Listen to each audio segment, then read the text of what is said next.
All right, looking from the passenger view, you can kind of see what the dash panel looks like now, sitting in there with the matte carbon finish.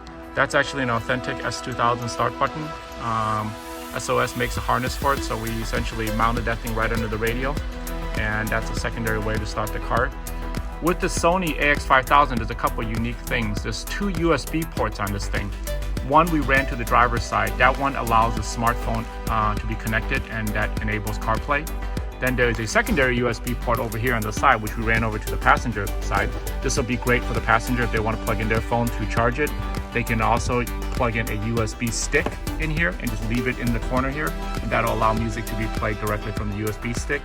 And on top of that, because we lost the cigarette lighter, you can see we deleted it over here.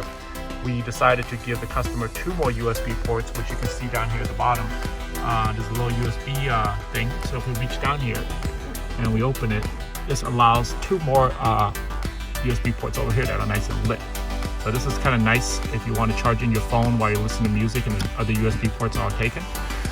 This takes the place of the cigarette lighter, of course. And there you have it. So that's pretty much the whole system.